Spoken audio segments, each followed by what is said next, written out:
Hey everyone, welcome back to the Moxxie podcast. It's Michelle. I am super happy to be here today, and I want to thank you all for being here as usual. I do greatly appreciate it. Just a little bit of information about some stuff that's coming up. I am planning a move away from one-on-one readings and one-on-one coaching. And my focus is moving toward more teaching, developing a stable of courses, of tarot courses that are designed to teach the tarot in a way that is user-friendly, in a way that allows people to have success very quickly, and in a way that allows them to focus on what really makes them tick, on their own stuff. And so that's what I'm going to be focusing on. As a result of that, because there is only one of me, and because I also do course development for other people on the side, something has to give. So I am going to be dropping the frequency of the podcast down to bi-weekly, meaning every other week. That will begin, I guess, this week, because there will not be an episode next week, but there will be an episode the following week. I will share more about all of the teaching and all of that good stuff as it comes up and as I have time to finish it. But just know that it is on its way. It's going to be fun, and it is going to allow us to build more of a relationship than we're able to have with me just talking at you on the podcast. Okay, so what are we talking about this week? We are going to be talking about using the tarot with children, with munchkins, with mini-me's, with little tiny people. And we're going to talk about ways that, functional ways that you can use it, as well as the reasons you might want to consider using it. Somebody recently asked me my opinion on using the tarot with kids, and honestly, I had never even thought about it, which is kind of weird for me, but I did. I had never even occurred to me. When my daughter was young, I wasn't really into the tarot that much. By the time I started getting more interested in it, she was away. She was at college. She was doing her own thing. And so she and I talked about it, and I know that she knows a little bit, and I've done readings for her, but I never taught her how to use it. And I got thinking about it, and now I really wish I had, because I can see, especially for teenagers, there is so much potential here for working through things they want to work through, that they need to work through, but maybe things that they don't want to share with us. And to be able to give them this kind of tool at such a young age, I think, is quite a gift. But little ones as well. So we're going to talk about all of that. Let's focus for now on the older kids.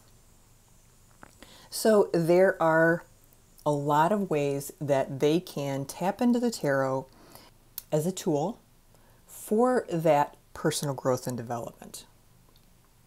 They can use the tarot to help them make choices, i.e. good choices, hopefully.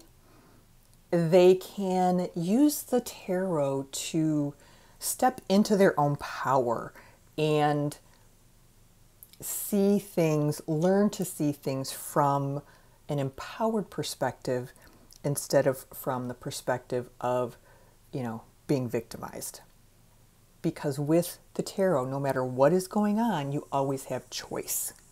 Another way is to help them learn to tune into their own instincts, learn to trust their own intuition, their own gut feelings. How many times can you think back as a teenager when you had thought this probably isn't a really good idea, but I'm going to do it anyway. Yeah, all of us did that, right? I mean, the time that we camped out in the field behind the Kroger parking lot with, what the hell? Yeah, we did those stupid things, okay? And I'm not saying that your kid is going to get their tarot cards out in the midst of peer pressure craziness, but it is a way for them when they are alone to really explore and to maybe learn to value themselves a little bit more and learn that, you know, their choices have merit and their choices are important.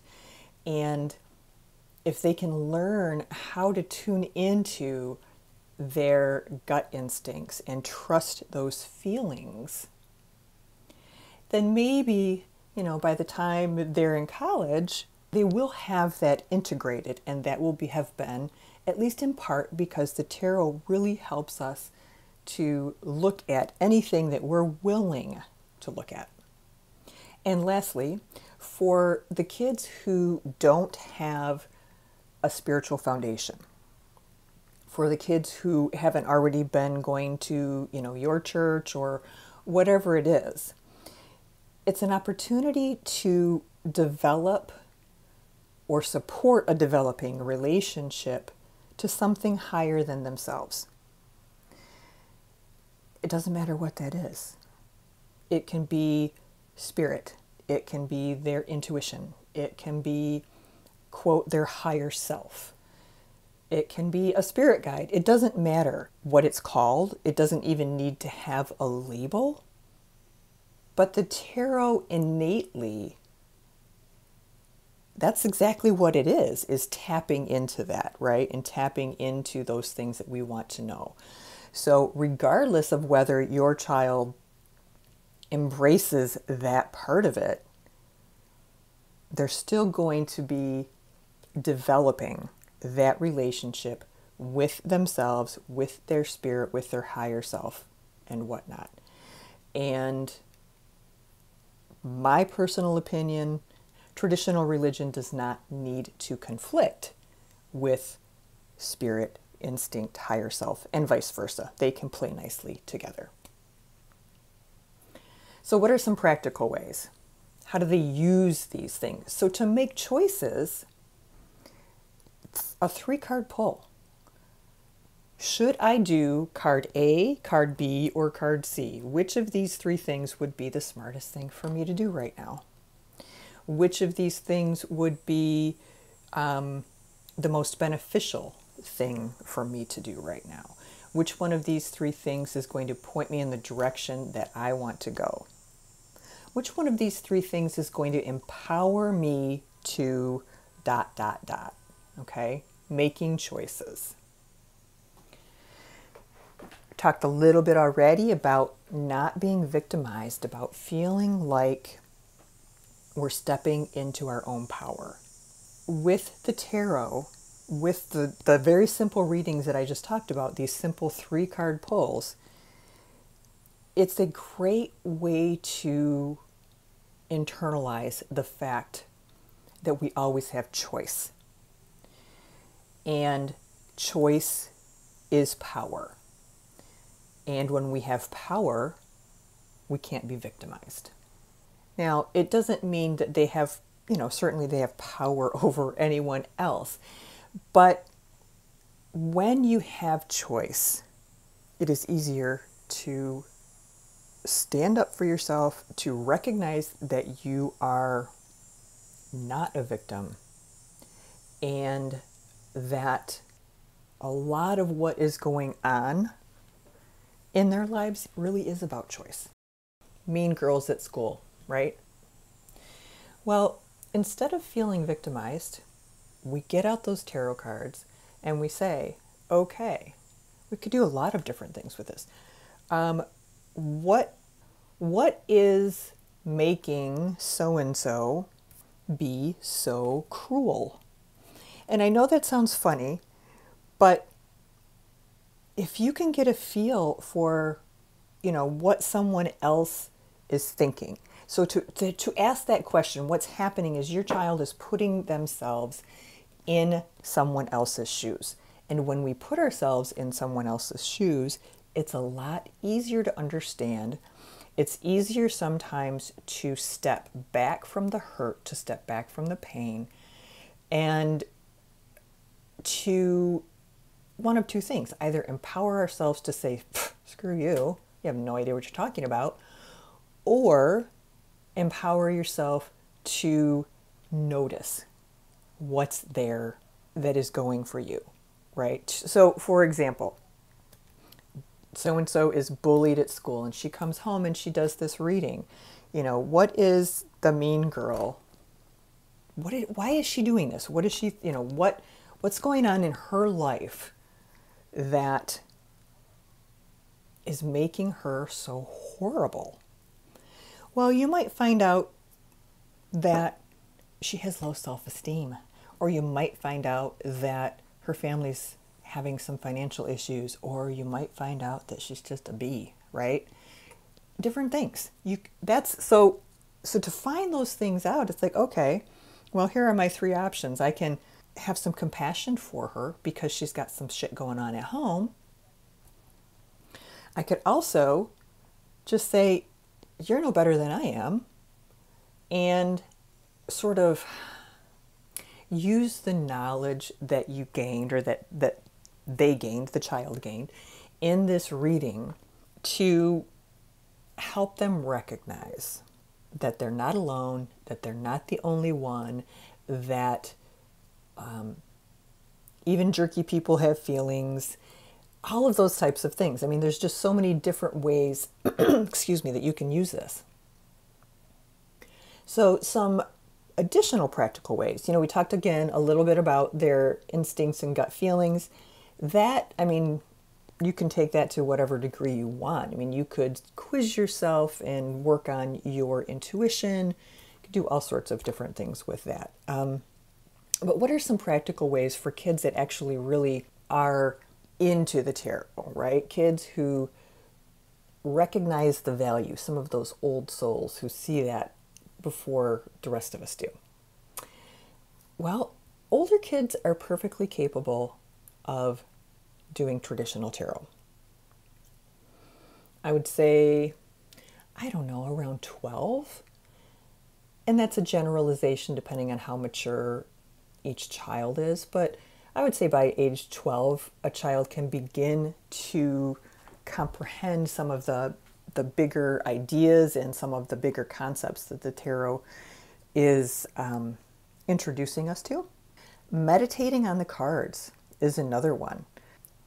There are so many, you could call them role models in the cards. You could call them parental figures. You could call them gateways to intuition and spirit.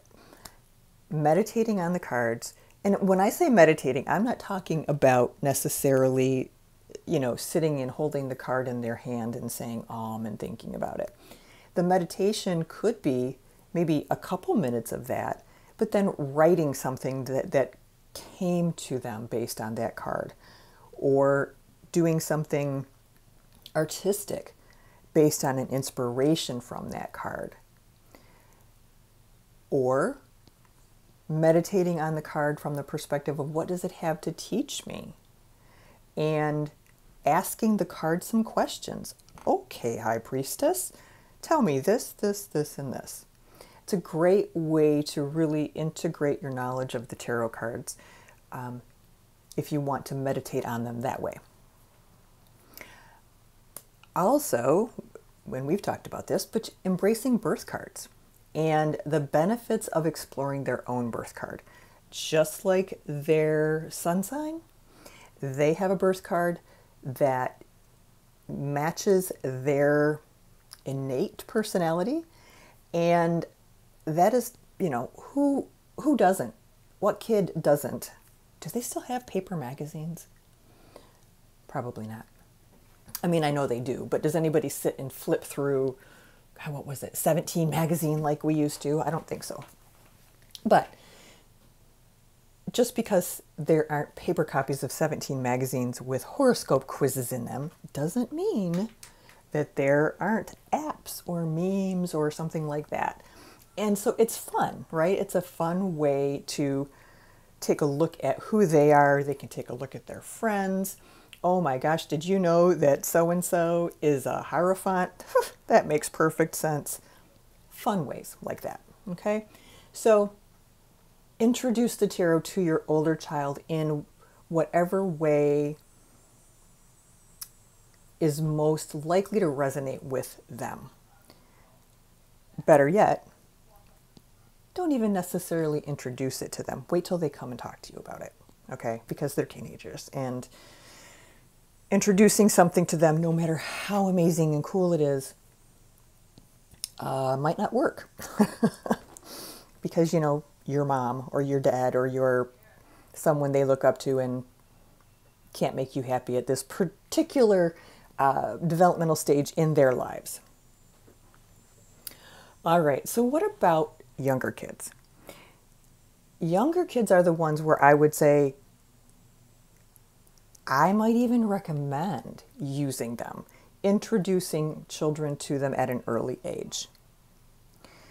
Because if you introduce them at an early age, it's just going to be something they do. It's going to be like a language they learn. It's going to be a tool that they have at their disposal that they are just going to be kick-ass at by the time they get to be that 12 or 13. That ideally, it's going to help them work through life as they grow. And it also has a lot of benefits, really, working with them when they're young. So some of the less obvious ways. Socially, understanding the connections between actions and rewards, actions and consequences. You know, if I do this, these are the two tarot cards. This one says I should maybe share with Alicia. This one says I should share with Tanisha. And I don't know what to do. And I'm going to pull a third card so I know who to share with. I mean, that sounds kind of silly. But to understand the connection between actions and consequences, they can be great at helping your child express themselves emotionally when they're struggling either verbally to articulate the words, whether they're young enough that maybe they aren't super verbal. And I'm talking like 3 is probably the youngest that you would want to start. But asking your child to find a card that shows you how to feel when they're having a hard time expressing themselves. So, you know, so-and-so is having a meltdown. Finally get him calm enough and say, show me a card. Show me a card that shows me how you feel. And it's a way, I mean, clearly you have to do it when there's a hiccup, right? When there's a break in the sobbing, to try and bring the child down and, you know, talk to them, but to express to them that you're trying to understand, that you want to help them, and have them choose this card. Number one, the cards in some kids, not all, depends on the challenge they're having. Are they melting down over a popsicle, or are they melting down over something really meltdown worthy, right? But it may even serve as somewhat of a distraction from whatever the meltdown is about, enough that you can start to have a conversation about it. Show me a card that is how you're feeling. Oh, this person looks really sad. Or this person looks angry that he can't do this thing that he wants to do. Or this person, blah, blah, blah, right? Having these conversations, talking through them, just making it a normal part of learning to express themselves. Or making it, maybe this is it, making it more normal. just to plain old express yourself, first of all, right? To make it something that we do. And for children to see the benefit of being able to express themselves. There's nothing more frustrating than having someone not understand what you need or what you want or how you're feeling. And for us to put in that little bit of effort is certainly something that most parents would be willing to do. And then I really do believe that you would find if you started this with your kids when they're, let's say, 3 or so, maybe, when they're verbal, but they can't really articulate, they don't have the vocabulary to express everything they'd want to express to you. If you made the tarot cards a part of your day-to-day life, I believe, now I want a guinea pig child, I believe that the result would be a child with a stronger sense of self, a child with a better ability to identify their feelings, and a better ability to express those feelings.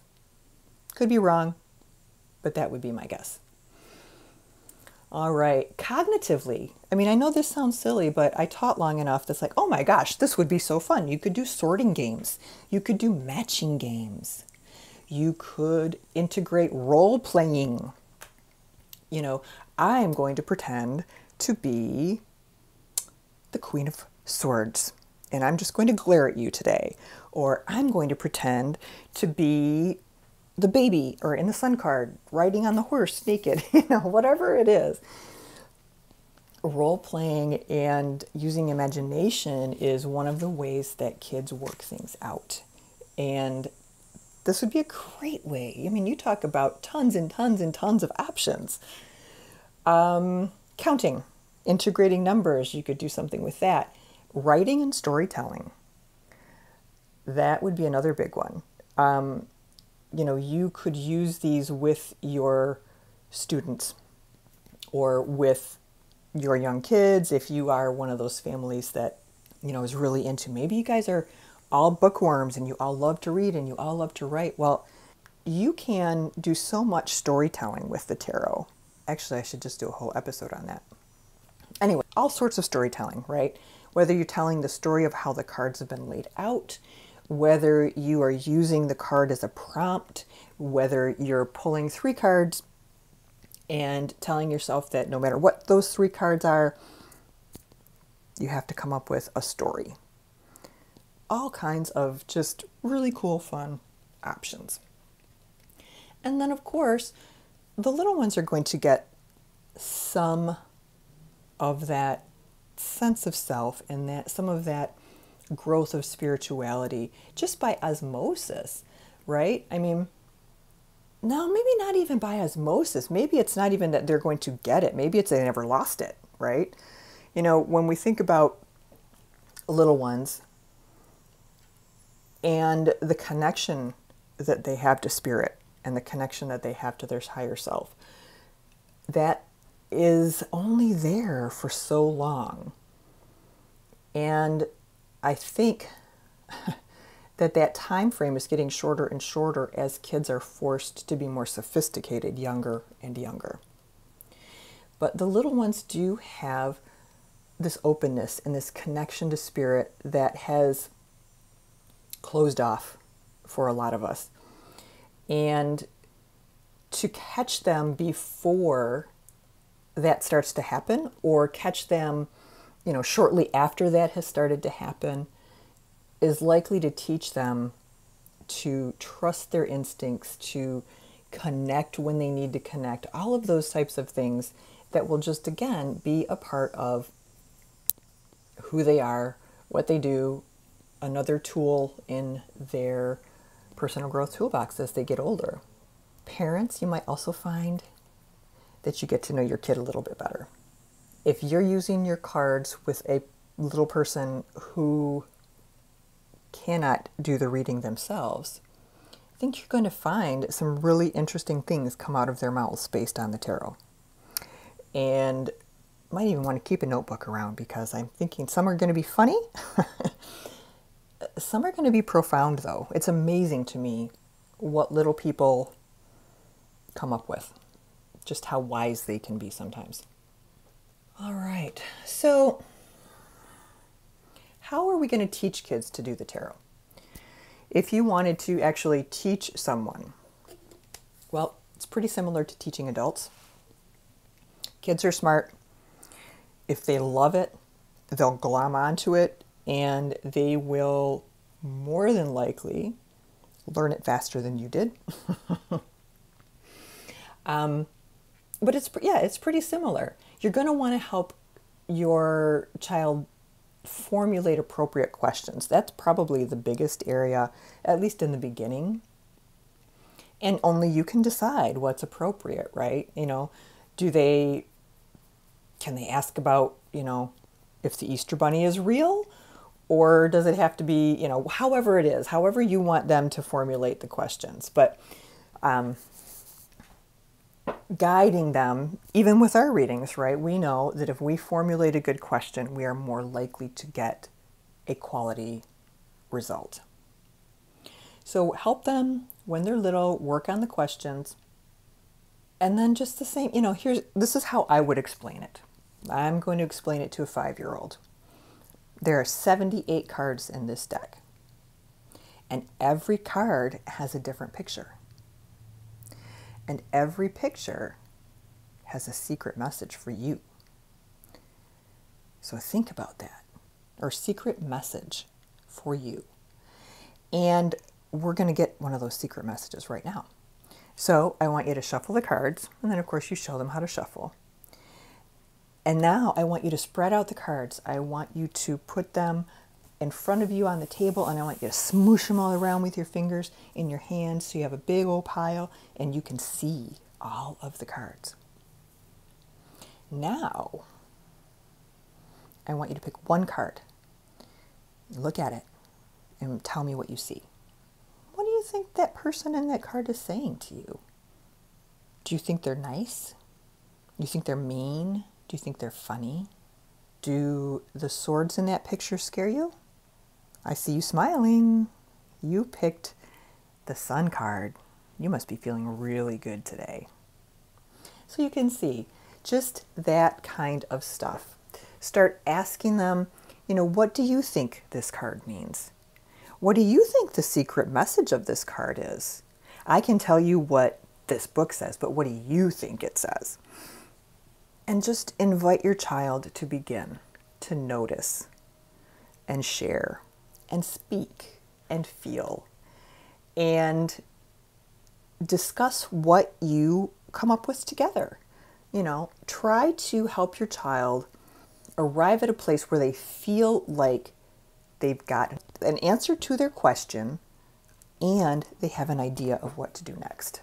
Because in my mind, if any adult, any adult who can critically think about where they are, figure out what's wrong, make some conscious choices to change what they need to change to make things work right, they've got half of life beat. Well, let's teach that to our children young. Let's teach that to our children when they're 5, 6, 7, and 8, as opposed to, you know, when they're our age. So I'm going to put a list of tarot decks for kids in the show notes, because clearly not every deck is for every little person. My recommendation is always to look at the cards in detail before you give them to someone. But if you choose one of these decks, you should be pretty safe. And they're just laid out for beginners. Super simple, ready to roll, kid-friendly, mostly kid-friendly pictures. You know, you're not going to find any... I keep seeing like one of those big-boobed fantasy women that you see on... Where do I see them? Oh, like art websites for digital art. And yeah, so... Oh, for the decks, yeah. Yeah, so, they're going to be cute. They're going to be child appropriate. They shouldn't, they're not going to be dark. They're not going to be scary. They're not going to be edgy. They're going to be kid friendly. So, I didn't really think this through, honestly, a whole lot before I started recording, but I really do feel it's like, oh my gosh, I would love to have an opportunity to use this with kids, like truly use it and test it out and see to what level it has value, to see what are some of the more practical applications that cover, sort of in old terms, across the curriculum, right?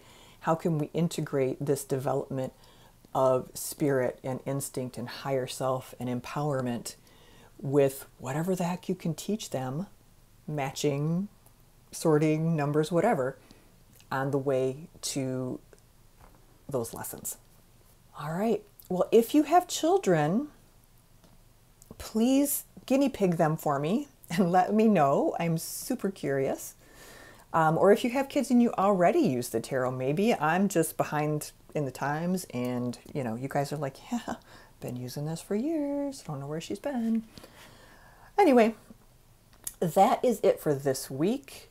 There will be no episode next week, but there will be one the following week. Hopefully by then I will have more information as well for you about courses coming up. I'm still trying to figure out the structure, where everything's going to be hosted, all of that kind of thing. So hopefully by then I will have some more information for you and how to find me and how to check out those courses.